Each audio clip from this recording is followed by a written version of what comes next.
ہماری جڑ پر نظر کرنے کی عادت نہیں. یہ کل کی بات ہے. کل کی بات ہے کہ ایک نوجوان نے دوسرے مسلمان سے پوچھا کہ بھائی ان دنوں میں بہت نام سنتا ہوں امیر معاویہ کا. امیر معاویہ جو ہیں یہ کون ہے؟ تو دوسرے نے بلا دھڑکا کہ یزید کے باپ.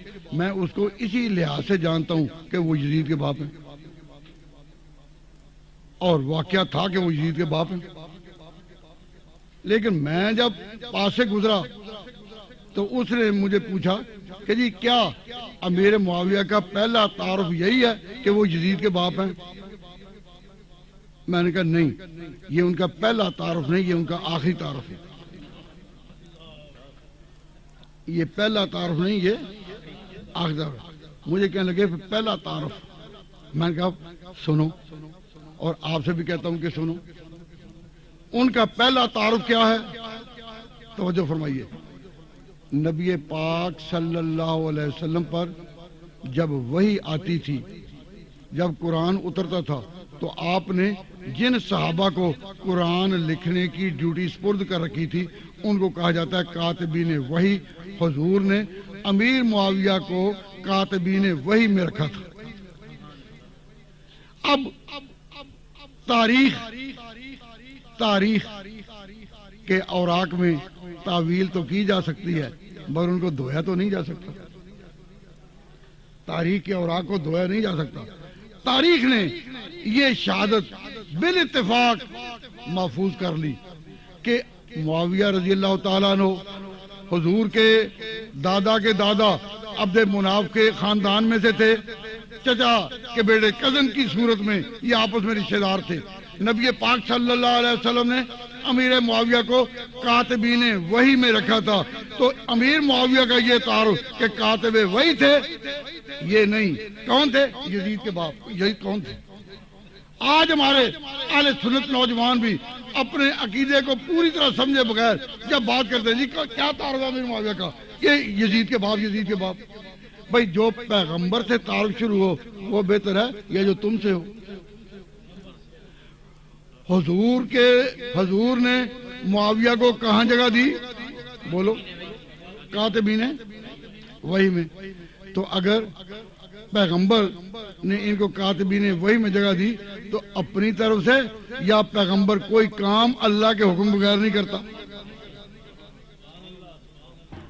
تو اللہ اور اس کے رسول کے ہاں تو معاویہ اس درجے کے ہوں کہ وحی کی خدمت ان کے سپرد ہو. تو ہم اگر کسی چیز کو جڑ سے جاننے کی کوشش کریں تو امیر معاویہ کا پہلا تعارف تو یہ ہے وہ کاتبین وحی میں سے. ایک اور قصہ یاد آیا چھوٹا سا کہ امیر معاویہ کے والد کا نام ابو سفیان تھا، اور ابو سفیان کے بڑے بیٹے کا نام تھا یزید بن ابو سفیان. امیر حضرت معاویہ ان کے بڑے بھائی کا نام بھی تھا یزید بن ابو سفیان، اور بیٹے کا نام بھی انہوں نے بھائی کے نام پر رکھا. تو میں بتا یہ رہا ہوں کہ ابو سفیان کے بڑے بیٹے کا نام کیا تھا؟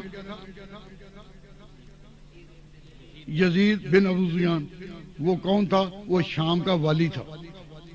شام کے ایک علاقے بڑے علاقے کا وہ والی تھا. کون؟ جب وہاں اس وقت ایک وبا پھیلی تو یزید فوت ہو گیا. یزید بن ابو سفیان فوت ہو گئے. اب یہ خبر مدینہ پہنچی. مدینہ جب یہ خبر پہنچی شام سے جب یہ خبر مدینہ پہنچی کہ وہ فوت ہو گیا تو مدینہ میں حکمران کون تھا؟ اس وقت مدینہ میں حکمران کون؟ سیدنا حضرت عمر رضی اللہ تعالیٰ عنہ. حضرت عمر رضی اللہ تعالیٰ عنہ مدینہ میں ہی ابو سفیان اس کے گھر گئے تعزیت کے لیے کہ خبر آئی ہے کہ تیرا بیٹا جو ہے وہ فوت ہو گیا. تو حضرت عمر یزید بن ابو سفیان کی تعزیت کے لیے کس کے پاس گئے؟ جاگتے ہو؟ کس کے پاس گئے؟ ابو سفیان کے پاس. اور جب تعزیت وغیرہ کر لی اور آنے لگے تو ابو سفیان نے پوچھا امیر المومنین اب شام میں کس کو مقرر کر رہے ہو؟ اب تو حضرت عمر رضی اللہ تعالیٰ نے کہا اب میں وہاں معاویہ کو مقرر کر رہا ہوں. ابو سفیان نے اعتراض کیا کہ ایک ہی خاندان کے آدمی کو پہلے بھی ایک بھائی تھا اب دوسرا تو ایک ہی خاندان کے آدمی کو مقرر آپ کیوں کر رہے ہیں؟ کیا اور نہیں کو ملتا؟ باپ نے چاہا کہ اب اور کسی کی باری آئے. اس نے کہا ابو سفیان نے سوال کیا امیر المومنین سے کہ اب کس کو مقرر کر رہے ہیں؟ انہوں نے کہا معاویہ. انہوں نے کہا اب اور نہیں ایک ہی خاندان. حضرت عمر نے جو جواب دیا تاریخ نے اس کو محفوظ کر لیا. حضرت عمر نے کہا ملک کو تم نے چلانا ہے یا میں نے؟ ملک کو تم نے چلانا ہے یا میں نے؟ نہیں سمجھے؟ شام اس سرحد پر ہے جس کے ساتھ عیسائیوں کی روما کبرا تھی. عیسائیوں کی بڑی سلطنت تھی وہ شام کی سرحدوں پر تھی. حضرت عمر چاہتے تھے کہ وہاں ایسا حکمران ہو جو رومیوں کی آنکھوں میں آنکھیں ڈال کر شوق سے سلطنت کا مظاہرہ کر سکے. وہاں کسی کو مقرر کرنے کے لیے کوئی زاہد اور کوئی قرآن کا قاری اس کو نہیں چنا بلکہ ان کو چنا. حضرت عمر نے جواب دیا ابو سفیان ملک تم نے چلانا نہیں میں نے چلانا ہے. تو مجھے پتا ہے کہ کوئی پردہ کہاں فٹ ہوگا. تو میں عرض کرتا ہوں مورخین کہتے ہیں کہ حضرت عمر رضی اللہ تعالیٰ عنہ حضرت عمر کی نگاہ ایسی عقابی تھی ایسی تیز نگاہ تھی کہ آپ نے جس اسلام کی پوری مشینری میں جس پردے کو جہاں فٹ کیا وہ ایسا سیٹ کیا کہ دنیا نے اس کی نظیر نہ دیکھی. بلکہ یورپ کے مورخین انگلینڈ کے مورخین مستشرقین وہ لکھتے ہیں کہ عمر کا انتخاب کارکنوں کا کہ اس کے جو کارکن تھے کس طرح ملک میں بچھائے گئے ان پر اگر نظر کی جائے تو معلوم ہوتا ہے کہ اس شخص پر خدا کے انتخاب کا سایہ تھا. ورنہ یہ ہو سکتا ہے کہ کوئی پردہ ایسا نہ ہو جو فٹ رہا ہے. پیغمبر نے یوں ہی تو نہیں کہہ دیا تھا میرے بعد اگر کوئی نبی ہوتا تو عمر ہوتے.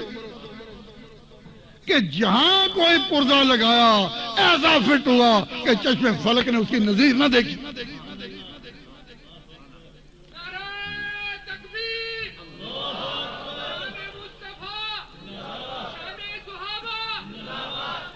آج تاریخ جو حضرت عمر کی عظمتوں کو سلام کرتی ہے اس کی طرف میں اشارہ کرتا ہوا آگے چلتا ہوں. میں آپ سے عرض کرتا ہوں کہ ابو سفیان نے جب سوال کیا تو حضرت عمر نے کہا کہ ملک تو مجھے چلانا ہے.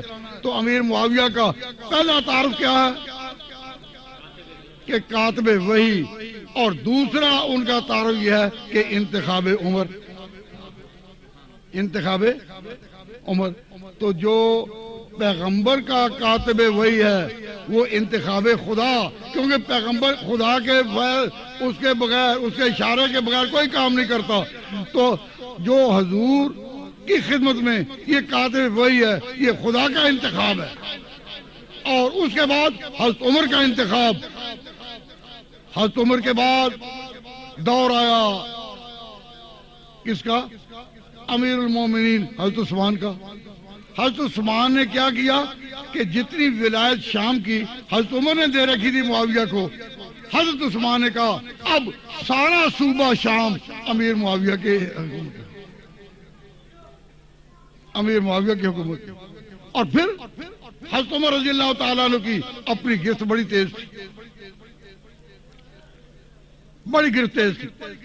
یہ شام میں جب دورہ کیا کرتے تو لوگوں سے پوچھتے کہ معاویہ کے بارے میں مجھے کوئی خبر ہو دو، اطلاع دو، اطلاع دو، اطلاع دو، تاکہ ان کے بارے میں خدا کے حضور میں جب میں پیش ہوں گا تو میں کہہ سکوں کہ میں نے بہترین انسانوں کو ان مقامات پر ذمہ داری سونپی جس میں میں نے خیر سمجھی.